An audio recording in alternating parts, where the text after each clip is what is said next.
Volvimos. Flor, ¿te quedó algo por decir? Que te cortó todo. Se me cortó todo. Qué bronca. Según lo que escuché, me dijiste que estaba bien, ¿no? Porque escuché como Sí, sí, cachitos. sí, sí. Ah, Sí, para entonces mí ya lo que es eso nomás que el voy inicio a... está bien. Bien.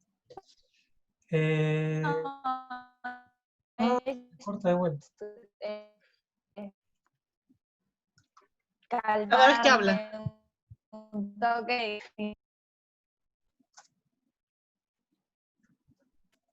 Por ahí si apagás la cámara, Flor, tenés A mejor ver, señal, porque a ver ahora. ahí se te escucha bien. A ver.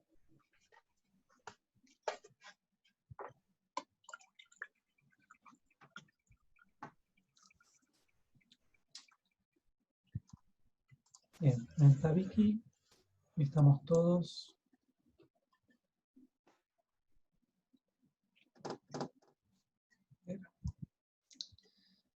Bien, nos queda Nico, Justo y Vicky. ¿Con quién seguimos? Voy yo, ya que estamos. También tu trabajo ya está. Ya está. O sea, el trabajo para iniciar el trámite. Está. Sí, vi los comentarios que me pusiste. eh, y sí, le voy a agregar lo que habías dicho de diseñador de espacio y dirección general, porque iba a poner un comentario al lado de ese rol como también sentía que algo le faltaba. Claro. Bien, comparto. Más allá de que esto es el escrito para iniciar el trámite, a partir de este escrito es que se va a desarrollar el escrito final del trabajo. Entonces ya tener en cuenta tu rol me parece fundamental. Por eso es que insistimos que todos pongan justamente la- cuál es su rol, y acá ya aparecen, bueno, Indira no la conozco, pero a Martín sí, quién va a trabajar en vestuario, quién va a trabajar en audiovisuales, ¿sí? Eso es fundamental. Cuando se habla de director general, nosotros, como escenógrafo, entendemos a la dirección dramática, dirección de actores, ¿sí? O dirección de puesta. Entonces, Sí, en como no, realidad también es eso, un poco. claro, pero como no vamos a evaluar eso, es que yo acá le aclaré diseñador del dispositivo espacial y director general, porque no solamente vas a dirigir la parte dramática, porque tenés ya tu rol de dramaturgo porque estás Claro, escribiendo los textos, sino también que, pero también está lo de vestuario, lo de visuales y el claro, audio también, que es una construcción también que se da en conjunto, pero como que ya hay una base por detrás también de eso. claro, y si no, la otra forma, en vez de poner director general, es el director de puesta en escena. Pasa que puesta en escena, muchos lo toman como que va a ser una obra de teatro. En realidad, puesta en Claro. escena es llevar algo a escena, simplemente. O sea, ya, eh, pero bueno, Sí, director general queda como más amplio, eh, pero lo que vamos a evaluar nosotros de tu trabajo es todo lo visual y lo espacial. Obviamente lo dramatúrgico está presente, pero no tenemos herramientas, no te hemos enseñado cómo crear un texto dramático, cómo dirigir actores o cómo ser parte de la escena, y eso no lo vamos a evaluar. Vamos a ver tu trabajo a oh, partir de esa puesta en escena, pero no va a ser listo. lo que vamos a evaluar eh, de una. ¿Sí? Va a estar Sí, intrínseco, pues va a estar, ¿sí? Eh, es algo que para todos va. En este caso, también preguntó, no sé si lo llegan a ver bien, tenía que haber abierto más grande. creo que ahí donde dice mostrar más. Ah, acá. Ahí, No, pero quería ahí en está. general hacer más zoom para que, Ah, si bien está con el celu, para que vea un poco mejor ahí. que se ve. Primera vez que encuentro donde se hace zoom ahí. Nunca Este zoom supe. del texto, yo todavía estaba haciendo zoom de Chrome, muy a lo bestia. O Sí, sea que yo también solía hacer lo mismo. depende de cómo se abra el texto. Esto, si lo tomamos como cita de autor, está bien. Si acá le pegué un ejemplo del archivito que les compartí, de las normas APA, de cómo se cita. En realidad, para mí acá yo lo tomo como una referencia a un autor, ¿sí? Pero bueno, si está bueno ya ir pensando estas cuestiones de las normas, porque después, como el texto final va a ser revisado, y todo esto que está escrito acá puede aparecer, porque esto tengan en cuenta eso, no es que arrancan de cero a escribir el trabajo final, sino que arrancan a partir de este resumen, ¿sí? A partir de esto que tienen que arrancar, ¿sí? Lo que es resumen, y cuando se pasa al texto final, acá lo que hay que poner es introducción, y ya arrancan de vuelta, ¿sí? Y muchas veces el resumen está repetido en la introducción, en un texto final, ¿sí? Yo me Ok. adelanto un poco, pero para que entiendan de que todo lo que han escrito no es que Sí, lo tiran a la basura, sino que se va reciclando y ya es parte del escrito final. Entonces tienen un abstract, que es un resumen, y después tienen una introducción. En la introducción, parte del resumen va a estar, en la introducción va a estar sus artistas de referencia, sus disparadores, cuál es el incentivo o la particularidad del trabajo de ustedes, ¿sí? Cuál es su posición frente a alguna temática o un interés particular, ¿sí? Todos tienen eso escrito y eso es parte de la introducción. Después en el desarrollo es cómo lo van a llevar a cabo, ¿sí? Y acá el desarrollo empezaría acá. Desarrollo 2 puntos, en este proyecto voy a ser el diseñador, el director, el dramaturgo. No tengan problema en hablar de ustedes mismos en primera persona con todo el desarrollo que van a hacer. Muchas veces se sienten como el Diego o como Moria Kazan hablando de lo grandioso que son, pero bueno, justamente un escrito sobre su obra va a hablar de ustedes, no va a hablar de lo bien que Martín va a hacer los audiovisuales, sino de que justamente lo convocaron a Martín, bueno, todo el desarrollo, No lo convoqué a Martín. claro, pero porque yo creo que, o porque es mi amigo, o porque no me cobra, por lo que fuera, o porque trabajamos bien juntos, ya hemos trabajado, ¿sí? Eh, sí, Siempre me acuerdo que me pareció muy lindo cuando hicieron el abstract de lo que fue la tesis colectiva de Hércules, fue que los tesistas pusieron de que tenían ganas de trabajar entre sí. Hicieron el trabajo colectivo porque tenían ganas de trabajar entre ellos, que es una motivación sencilla, ¿sí? Pero que no viene a cuento de nada, viene a cuento de que hace 20 años o 15 años que se conocen, nunca habían trabajado juntos, me dijeron, che, hagamos algo juntos.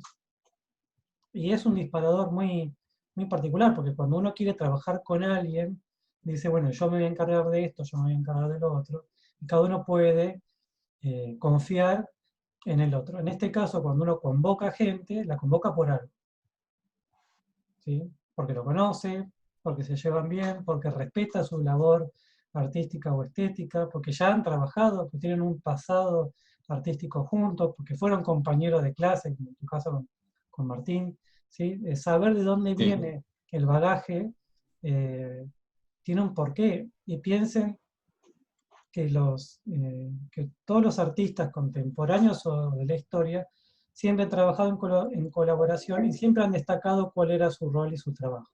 Aunque quede como feo, pero no hay que ser modestos en un trabajo escrito.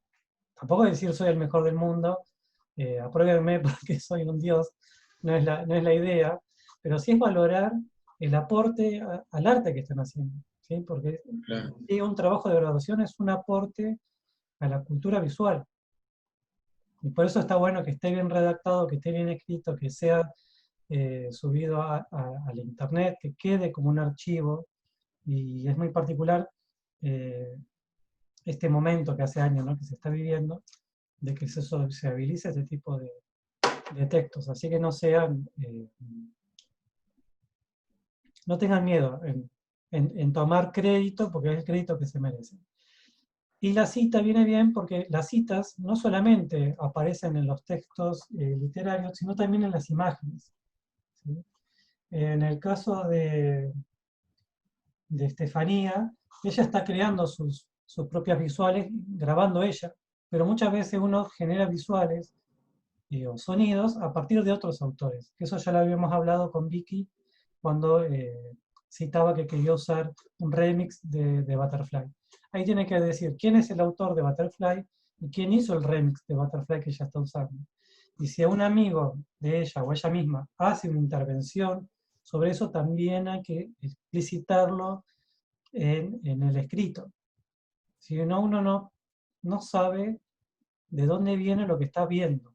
¿Sí? Que yo les comenté, creo, les comenté el año pasado que evalué una tesis de escenografía donde usaba un casco 3D que no era 3D, y en ningún momento todo el texto decía quién hizo las imágenes que estaba viendo. En ningún momento. Para nada, y me pareció como re básico, pero después en la defensa, cuando la alumna dijo que ella había hecho las imágenes y que nadie la ayudó, ahí entendí por qué era básico, porque lo hizo alguien que no sabía, y se preocupó más por el entorno, por el espacio, por la presentación, por el dispositivo, y no se preocupó tanto por lo que estábamos viendo. Y nada, lo primero que le dije fue, tendrías que haber trabajado con alguien. Bueno, yo ya estaba evaluando, no estaba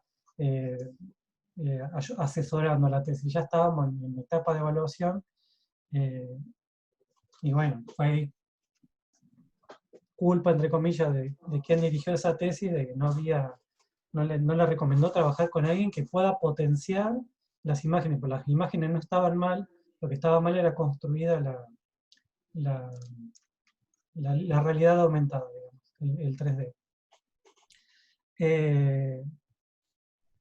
Entonces, por un lado es para no dejar al azar nada, y tampoco para no robar crédito de otro, ¿sí? Por eso en eso está perfecto, y ya desde el vamos sabemos que va a trabajar con estas dos personas. Después si se suman más, o si Martín dice no puedo, no lo voy a hacer, bueno, no hay problema, ¿sí? En el texto final se cambiará, y esto se puede cambiar hasta el último momento, por eso se presenta todo junto.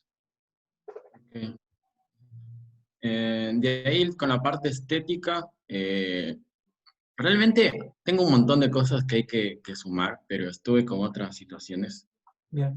No subiste nada de Nada, como que todo se acumuló la última semana, se acumuló todo. Sí. Pero bueno, avancé por otros lados igual.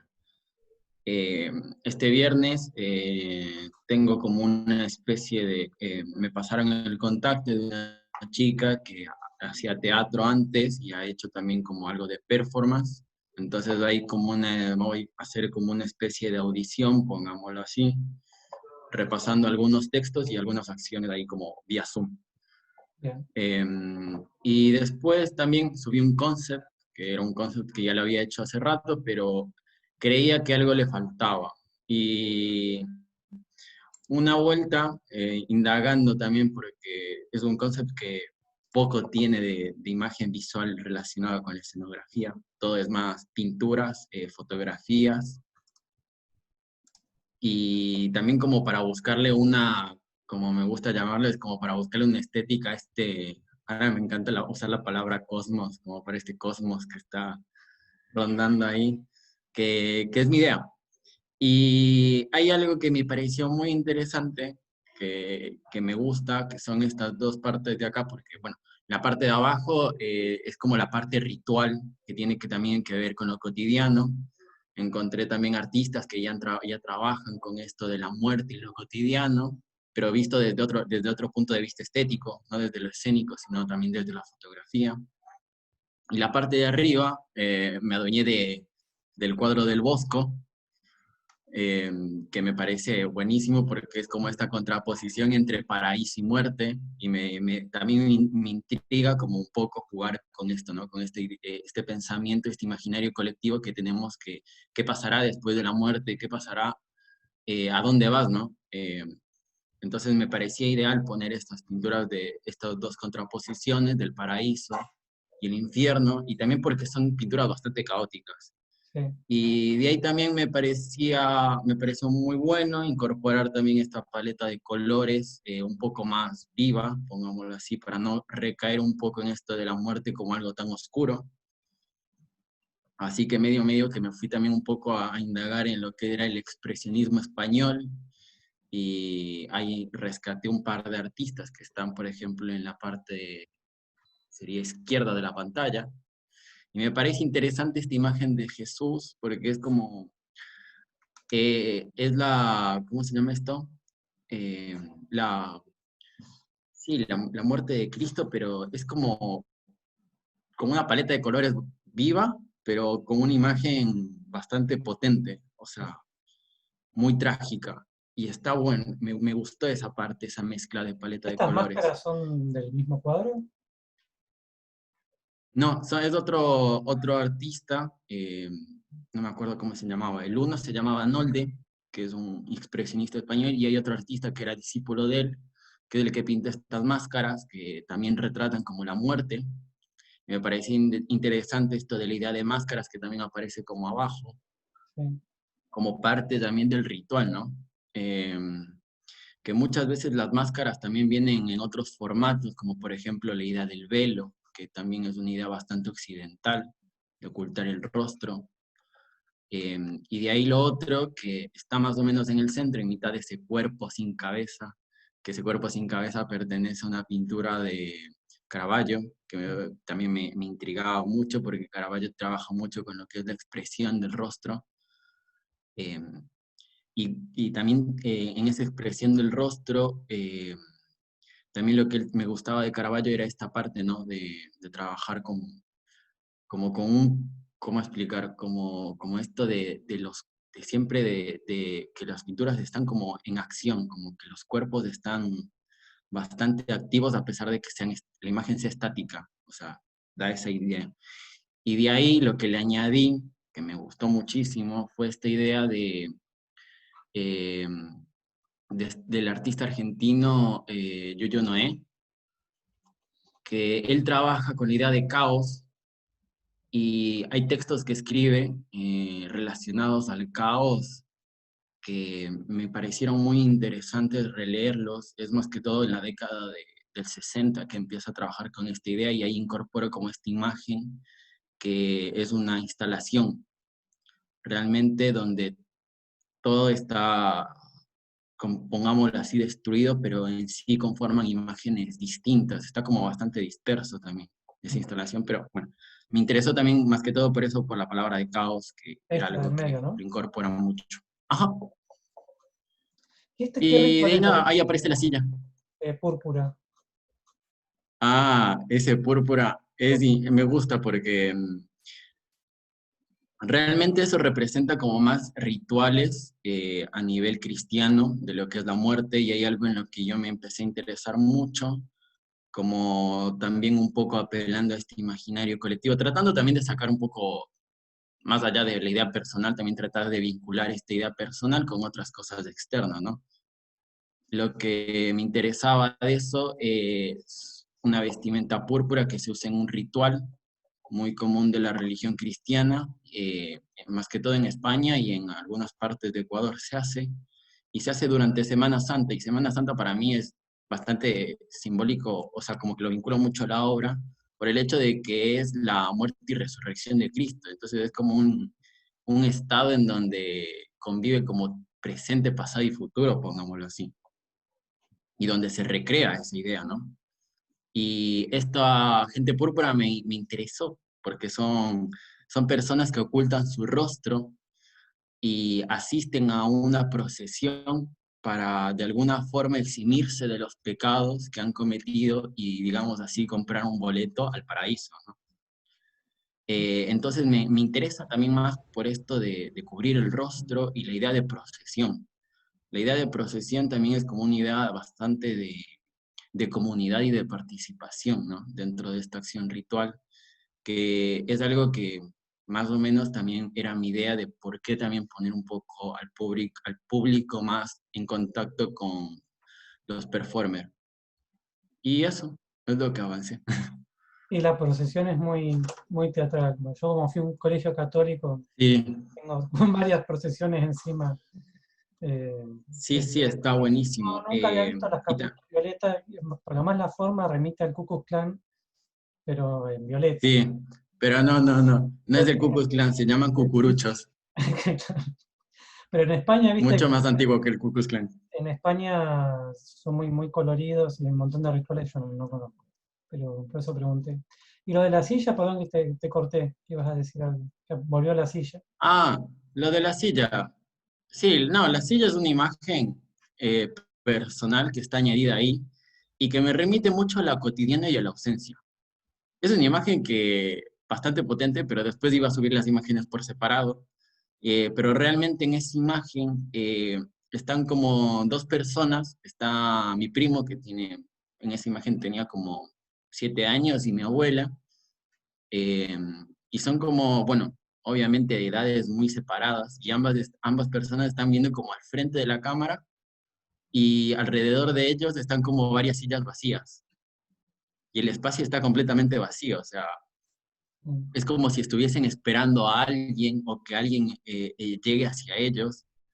Y bueno, también tiene que ver también con un montón de situaciones rituales que sucedieron dentro de ese lugar, porque después de ese lugar también se convirtió como, también esto es como algo bastante personal, que cuento que después justo en ese mismo espacio, se veló a mucha gente de mi familia cuando murió, hacían los velorios, los hacían ahí, incluso mucha gente que murió en mi familia también transitó por ese espacio y ha habido familiares que han muerto ahí en ese lugar, o sea, es como bastante potente Sí, desde ese lado. Y aún sigue existiendo, de hecho, las sillas, todo sigue existiendo, el piso es el mismo, está bueno. bien. Y eso. Y de ahí el otro es un artista mexicano que trabaja con la idea de la muerte y lo cotidiano. Y me gusta porque es como tiene esa paleta de colores bastante, o sea, como una paleta bastante colorida, pero al mismo tiempo es como, pongámoslo así, siempre está como presente esto, ¿no? De la religión, que también es algo que me empezó a interesar un poco, y de cómo las personas también decoran todos estos espacios cotidianos cuando alguien muere, ¿no? Y lo que también había algo de lo cotidiano que me quedó redundando, y es también como algo medio, que lo digo yo, eh, no lo tomé de ninguna otra cosa, que me salió como de una reflexión propia, es esto de que creo que en lo cotidiano, por ejemplo, en el resumen, había una frase que decía la ausencia física y la presencia emocional, y creo que, por ejemplo, en lo cotidiano es donde uno más a través de los objetos empieza a recordar a alguien que ha perdido. Es entrar como en ese ambiente cotidiano donde nos podemos, o sea, creo que es donde más se vivencia, ¿no? Esta reconexión emocional con el recuerdo y la memoria. Pero el cotidiano también vinculado como al hogar, al hogar donde por ahí crecimos, o eso más que todo. Sí, es como en el momento en que se formó esa vivencia que uno después recuerda. Tal cual. A veces uno remite a la Sí, infancia y a veces, bueno, vos porque sos joven, pero los que no somos tan jóvenes, tampoco tenemos que irnos tan atrás. La vivencia se construyó también después, eh, se sigue construyendo todo el tiempo. Uno no es consciente de eso hasta que cambia lo cotidiano. Cuando cambia el ritmo cotidiano, uno es que en los objetos ve ese recuerdo o la presencia de la ausencia a través de un objeto. Recién claro, recuerdo. sí, totalmente. Sí, Sí, está sí. bueno. Y bueno, más o menos esto también me sirve a mí como de puntapié para después empezar a buscar también una paleta O sea, ya tengo de hecho acá una paleta de colores, pero también para empezar a volcarlo también más a lo escenográfico. Como Sí, que arranqué otra vez desde cero, pongámoslo así. bien. Bien, pero Y igual eso, es que es el paso siguiente, digamos, ya tenés un guión rearmado, muchas ideas, un eje de trabajo muy potente, muy personal, lo estás manejando muy bien. Ahora queda el cómo lo cuento, que es lo estético, ¿sí? Y lo visual, y cómo se va a componer todo eso en el espacio. Eh, es rarísimo, cuando vi el concept, después de ver muchos trabajos tuyos que son más monocromáticos, me llamó mucho la atención ver este trabajo tan colorido. eh, pero me bueno, estoy despegando de mi estado minimalista en toda mi producción escénica. Siempre durante toda mi producción tuve como un estado muy sencillo desde la imagen hasta la paleta de colores. eso, Y este es como que cuando arranqué este proyecto también empezó así, de hecho, muy sencillo. Y después me empecé a dar cuenta que no era una línea que iba acorde, o una línea también con la que me empecé a sentir, eh, como que me empecé a distanciar. No es que me empecé a sentir disconforme con eso, claro. pero también a mí me gusta, es algo bueno. Bien, bien, muy bien. Sí, es una búsqueda y además uno va creciendo, pero creciendo no solo de edad, va creciendo a medida que hace trabajos, que lee, que investiga y que profundiza sobre un tema. Por eso, a ver, este año tan particular, que hemos arrancado con estos proyectos desde abril prácticamente, les permitió hacer una vivencia personal única y poder ahondar mucho en los trabajos. Y, y ponerse en lugares incómodos. O sea, yo cuando veo esto, no veo al Nicolás de siempre, sino que veo que al buscar, encontraste un lugar que no es el lugar cómodo tuyo, sino que justamente te enfrentás a algo que lo necesitas para poder contar lo que tenés adentro, pero que no lo manejás, o que no lo manejabas, digamos. Y ahora vas a tener que No, aprender a cómo manejarlo, ¿sí? Eh, Antes, a veces la cátedra nos imponía, si siempre trabajabas con colores saturados, bueno, en algún proyecto te decía, bueno, ahora vas a trabajar la monocromía, o vas a trabajar los desaturados, o vas a trabajar la estética de este autor justamente para contraponernos, porque se hacía mucho trabajo estético y menos trabajo de contenido. Y generalmente uno eso lo va experimentando solo con la producción. Pasa que en 3 años de producción de taller no es mucho como para experimentar. Esto va surgiendo con el tiempo.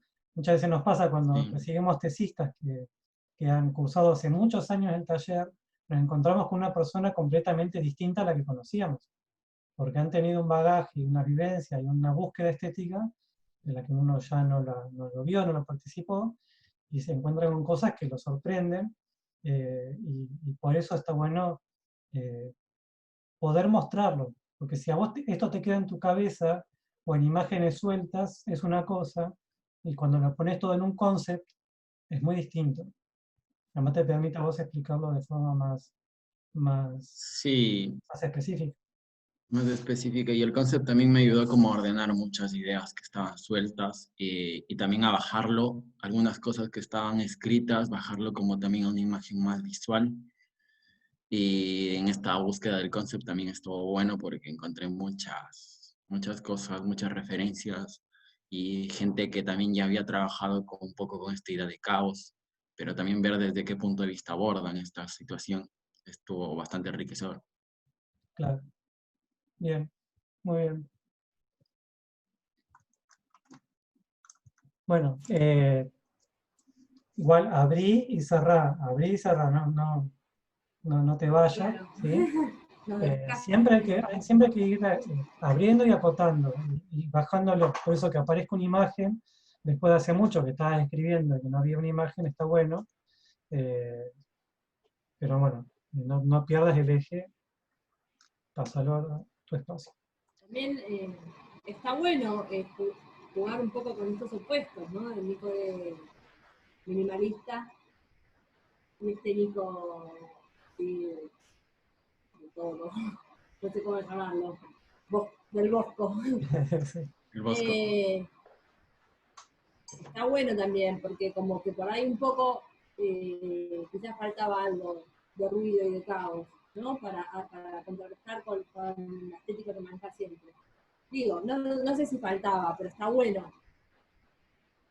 Está bueno que haya Sí, puesto. venía igual yo también como que renegando de hacer concept, porque no sé por qué. Pero bueno, en un momento también yo sentí como esa necesidad de empezar a contar la idea a partir de una imagen. Claro. Que también es algo que por ahí yo lo tengo por ahí en la cabeza, pero no sé si la otra persona lo está captando visualmente como yo quisiera o como es mi idea, o como pretendo, ¿no? Contarle la cosa. Bien. Sí, sí, es la cuestión de la necesidad.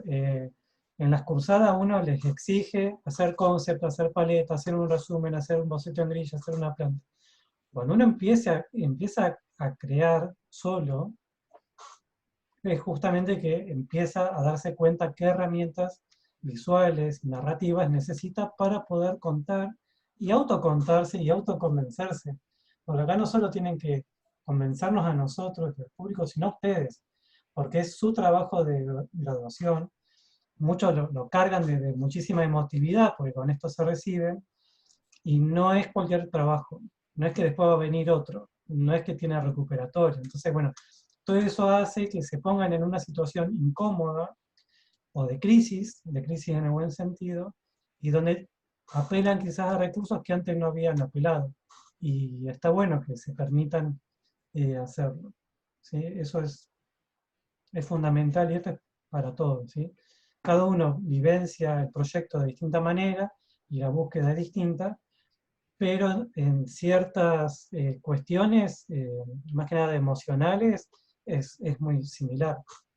Sí, además todos más o menos han hecho el mismo trayecto de cursadas, salvo algunas seniors que tenemos que hace un par de años cursaron el taller, pero todos han hecho el mismo trayecto. Llega un momento de la carrera o previo a recibirse que uno entra en crisis y pone en crisis lo que hizo y lo que quiere hacer y lo que va a hacer. Y muchas veces, para muchos, el trabajo final es como el cierre de una etapa, de una evolución estética, y para otros es el comienzo. ¿Sí? Muchas veces depende de cómo te agarre, pero para muchos es el final, bueno, hasta acá llegué, y bueno, a partir de esto arranco una nueva experiencia como artista, y para otros no, es justamente poner en crisis todo lo que sabía y proyectarse y mostrarse a los demás como un nuevo creador o como con una nueva estética. ¿Sí? Eh, nos pasa esto todo el tiempo. ¿Sí? Nos pasa digo, a nosotros docentes, más que nada a mí que los veo desde el primer año hasta el último, veo que muchas veces siguen con la misma idea, cada vez mejor estéticamente en su estilo, y después lo abandonan por completo, y después a los años te los volvés a encontrar y decís no. Y muchos que están trabados con la tesis es por miedo, porque justamente están renegados con todo lo que hicieron antes. Y están en crisis con lo que hicieron.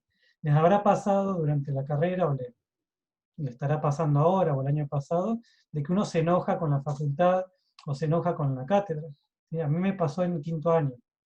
Lo que antes era quinto año, a mitad de año me enojé, me di cuenta de todo lo que no sabía. Y lo pude expresar en la cursada, y estaba tan enojado que yo ya era ayudante alumno, y dejé de ir a la ayudantía, porque estaba muy renegado, estaba muy enojado con la cátedra, y tardé como 6 meses en amigarme, digamos. Pero era por una cuestión de inseguridad también, porque ya estaba en quinto año, y en vez de ver todo lo que sabía, me estaba dando cuenta de todo lo que me faltaba aprender. Porque uno cuando entra en el ámbito profesional, te das cuenta de todo lo que te falta. Que es lógico. Con 5 años de carrera no puedes pretender saber lo que sabe una persona que hace 20 años está laburando.